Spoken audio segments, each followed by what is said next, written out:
Horns up and welcome to Headbanger's Kitchen. Folks, it's time to meet India, my new series where I take you on a culinary adventure across the many states of this country, showcasing the best meat and seafood dishes this country has to offer. Today we're still in the state of Goa and we're cooking up a dish called chicken Cafreal. Now this is a dish that originated in the Portuguese colonies in the African continent, and it was introduced into Goan cuisine by the Portuguese and the African soldiers serving under them. Of course, over the years this dish has been adapted and is now part of Goan cuisine. Chicken Cafreal is succulent and juicy whole chicken legs that are marinated in a Cafreal masala and then cooked in a pan.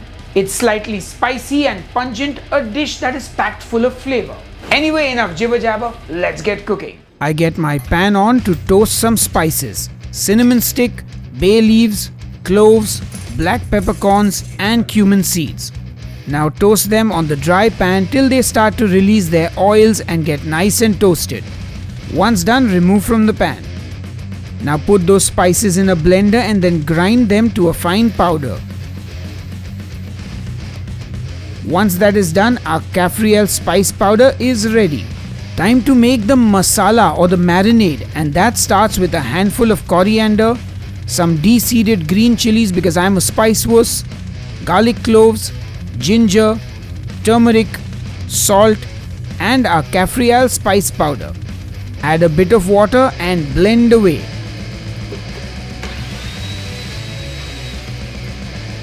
Once that's done, our Cafreal masala or marinade is ready and you should have a smooth green paste.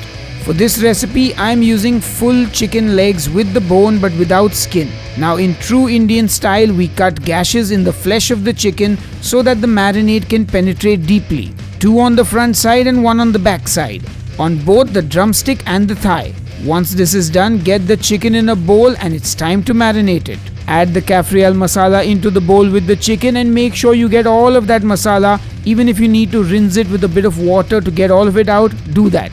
Then you can use your hands with the sexy black glove or without and massage that marinade into the chicken. Get it in all the nooks and crannies and into those gashes that we made on the chicken flesh.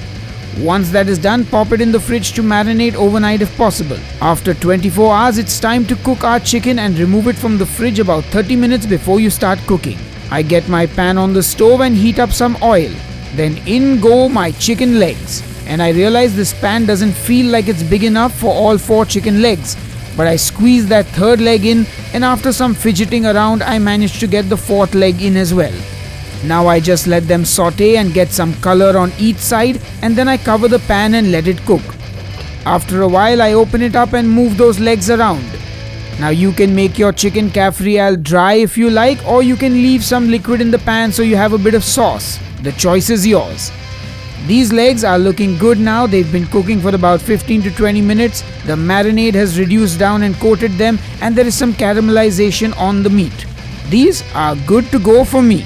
I plate up that chicken Cafreal on my fancy black plate on my fancy black slate, serve with a wedge of lime and garnish with fresh coriander. That is one tasty looking dish. But of course I got to give you that front angle now so you can see the caramelization on the chicken. I get all violent and split that leg into drumstick and thigh with my bare hands. Put a little lime on it and chow down. Ooh yeah, that's great, but now it's time for the official taste test. Alright folks, it's time to taste our chicken Cafreal, and look who's back in the kitchen to taste with me. It's my dad, Mickey Makhija. Guys, I just love these days when I get a call, want to taste something, come over. And I've come right here, and this looks unbelievable. If you guys want to see a close-up of it, just a little squeeze of lime, pick it up. I just let him do all the talking.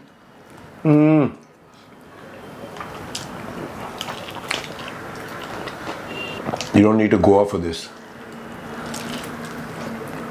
Perfectly cooked. That little gravy that he so generously put on my piece, it's got an amazing zing to it. Wow. This is what happens when you put chilies without the seeds. You get the spice, but not like that uncomfortable spice level. But of course, if you love your spice, keep the seeds and the membrane in your chilies. I think the Cafreal is all over my face. Oh. This is actually a sit-down meal. But for the camera, we have to stand and eat. So it's like, you can see, it's all over my hand. Yes, it is a messy plate. So I'm assuming you like it. Oh yeah, I love it. I love it. But have you eaten Cafreal in Goa before? I think a million years ago. I have no hard drive doesn't have any of the taste on my mind. All right, so I guess we're going to go and refresh this hard drive thing that he's talking about. Or actually, it has been refreshed. I mean, he says it's a Cafreal. He could have called it anything. It's a damn tasty chicken. That's what I'm saying. Okay, well, so my dad likes my version of the chicken Cafreal, and I hope you will try this recipe at home. Let me know how it turns out, and I'll see you on the next episode of Headbanger's Kitchen. Until then, cheers and keep cooking. Alright folks, after Goa we're going to be heading to Karnataka. So let me know in the comments below what is your favorite dish from that state, and maybe I'll make it. Anyway, a big thank you to everyone who supports me on Patreon and the YouTube channel memberships. Thank you all for the support.